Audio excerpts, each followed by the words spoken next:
আজকের এই বিশ্লেষণে আমরা জেএমস সিনজের লেখা এক অসামান্য এবং সত্যি বলতে বেশ হৃদয়বিদারক একটা একাঙ্কিকা নাটক নিয়ে কথা বলবো, রাইডার্স টু দ্য সি।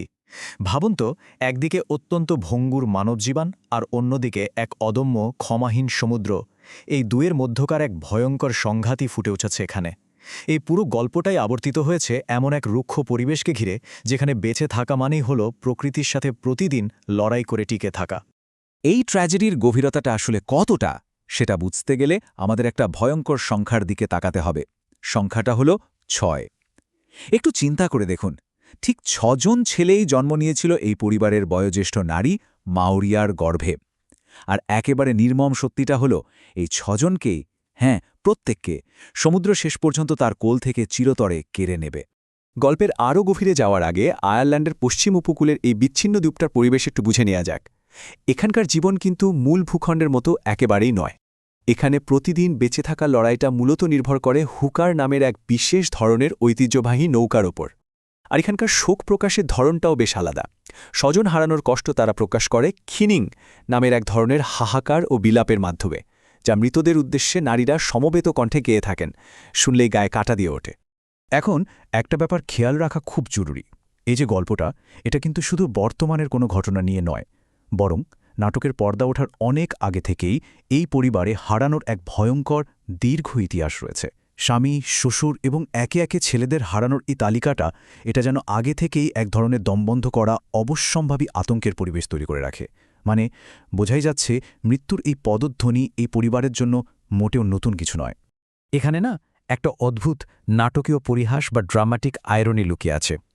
একদিকে আমরা দেখি তরুণ প্রজন্মের, বিশেষ করে তরুণ যাজকের খুব সরল একটা আশাবাদ। তিনি ভাবছেন ঈশ্বর হয়তো এই বৃদ্ধাকে একেবারে নিঃস্ব করবেন না।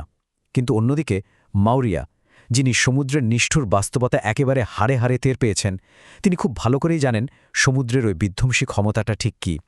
তার কাছে তরুণ যাজকের এই আশাবাদ একেবারে অর্থহীন, কারণ তার মতে যাজক তো সমুদ্রেরই নির্দয় আচরণ সম্পর্কে আসলে কিছুই জানেন না।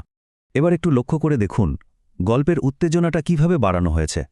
ঘরের অতি সাধারণ দৈনন্দিন জিনিসগুলোই কিভাবে ধীরে ধীরে মৃত্যুর এক ভারী অমোঘ সংকেত হয়ে উঠছে।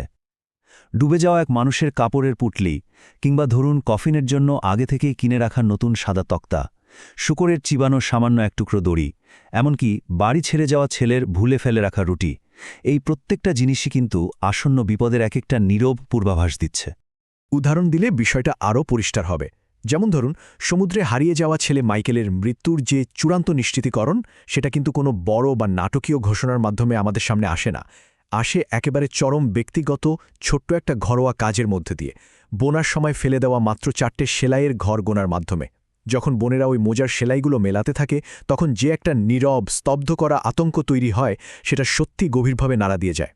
চারপাশে যখন এরকম একটা আসন্ন শোকের ছায়া, ঠিক সেই সময়েই মাওরিয়ার শেষ জীবিত ছেলে বার্টলি একটা জেদ ধরে বসে। তাকে গ্যালভে মেলায় ঘোড়া বিক্রি করতে যেতেই হবে। এই সমুদ্রযাত্রা যে কতটা মারাত্মক হতে পারে সেটা জানার পরও সে যখন সত্যিই রওনা হয়, মাওরিয়া তখন ক্ষোভে হতাশায় তাকে আশীর্বাদ না করেই বিদায় দেয়। মায়ের সেই চরম অসহায়ত্ব আর গভীর অভিমানের সুরই কিন্তু ফুটে ওঠে যখন সে আক্ষেপ করে বলে, সে কি নিষ্ঠুর মানুষ নয় যে একজন বৃদ্ধার কথাও শুনবে না। এদিকে বার্টলি মায়ের কোনো আশীর্বাদ ছাড়া, এমনকি যাত্রাপথের খাবার ছাড়াই বাড়ি থেকে বেরিয়ে গেছে দেখে বোনেরা তো একেবারে আতঙ্কিত। তারা তড়িঘড়ি করে মাওরিয়াকে ঝর্ণার কাছে পাঠায়, সাথে দিয়ে দেয় ওই ফেলে যাওয়া রুটি আর মাইকেলের পুরনো হাঁটার লাঠিটা। তাদের আশা ছিল মাওরিয়া অন্তত শেষবারের মতো ছেলেকে আশীর্বাদ করতে পারবে, আর তাতে হয়তো মায়ের নিজের মনটাও একটু হালকা হবে।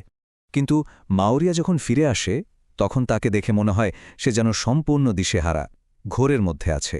রুটিটা তখনও তার হাতে ধরা, কেউ খায়নি। এই দৃশ্যটা দেখে স্বাভাবিকভাবেই আতঙ্কিত মেয়েরা বুঝতে পারে যে নিশ্চয়ই মারাত্মক কিছু একটা ঘটেছে। আর ঠিক তখনই তারা সেই অত্যন্ত গুরুত্বপূর্ণ প্রশ্নটা করে বসে, তুমি কি বার্টলিকে দেখেছিলে? মেয়েদের এই প্রশ্নের জবাবে মাওরিয়া যা বলে তা পুরো গল্পের মোড় ঘুরিয়ে এক চরম ভীতিকর অবস্থায় নিয়ে যায়। তার ওই একটা কথাই আগের সব শান্ত আর চাপা উত্তেজনাকে চুরমার করে দিয়ে এক অতিপ্রাকৃত, হাড় হিম করা দৃশ্যের অবতারণা করে। সে এমন একটা কিছুর মুখোমুখি হয়েছে যা সাধারণ মানুষের কল্পনারও একেবারে বাইরে। মাওরিয়া তখন ঝর্ণার ধারে দেখা সেই যন্ত্রণাদায়ক দৃশ্যটার বর্ণনা দিতে শুরু করে।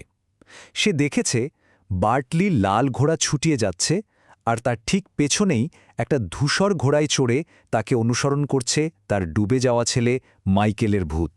হ্যাঁ, ঠিকই শুনেছেন। এই ভয়াবহ অকল্পনীয় দৃশ্য দেখার পর মাউরিয়া এতটাই বাকরুদ্ধ হয়ে পড়েছিল যে ছেলের জন্য তার মুখ থেকে আশীর্বাদের একটা শব্দও আর বেরোতে পারেনি। আর ঠিক এই মুহূর্তেই আসে গল্পের চূড়ান্ত আঘাত। গ্রামের বৃদ্ধ নারীরা যখন বুকে ক্রুশ আঁকতে আঁকতে, ওই যে বলছিলাম না, কেনিং, সেই মৃদু স্বরে বিলাপ করতে করতে ঘরে প্রবেশ করে, তখন এক চরম ধ্বংসাত্মক উপলব্ধি সবাইকে আছড়ে ফেলে।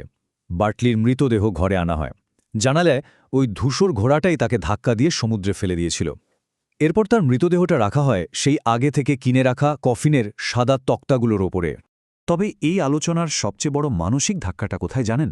নিজের একেবারে শেষ ছেলেটিকেও হারানোর পর মাউরিয়া কিন্তু উন্মাদনায় ভেঙে পড়ে না, বরং তার মাঝে এক অদ্ভুত ভয়ঙ্কর রকমের শূন্য শান্ত একটা ভাব নেমে আসে।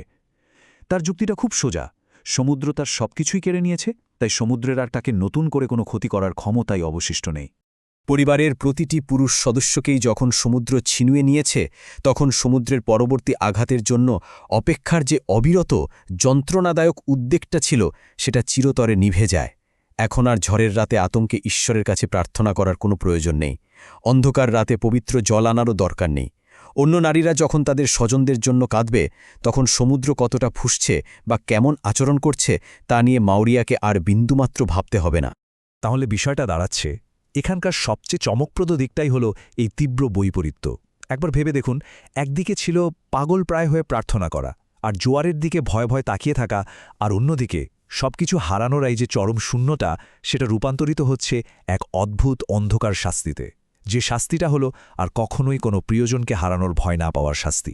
মাউরিয়া যখন বলে যে এখন আমি এক বিশাল বিশ্রাম পাব, ওই কথাটার মাঝেই এক গাঢ় আর করুণ শূন্যতা লুকিয়ে আছে। এরপর মাউরিয়া একেবারে আবেগহীনভাবে খুব শৃঙ্খলার সাথে তার শেষ ছেলেদের নিয়তিকে গুছিয়ে নেয়। সে তার কাছে থাকা ওই অবশিষ্ট পবিত্র জলটুকু ছিটিয়ে দেয় আর তার এতদিনের দীর্ঘ বিশৃঙ্খল যন্ত্রণার ওপর এক আনুষ্ঠানিক জবনিকা টেনে দেয়। মাইকেল অনেক দূরে উত্তরে সমাহিত হবে আর বার্টলি পাবে ঘরে রাখা এই সাদা তক্তার কফিন। এই চরম রূঢ় বাস্তবতাকে সে বিনা প্রতিবাদে মেনে নেয়। নাটকটা শেষ হয় প্রকৃতির এই অমোঘ নিয়তিবাদী শক্তির কাছে সম্পূর্ণ আত্মসমর্পণের একটা সুর দিয়ে।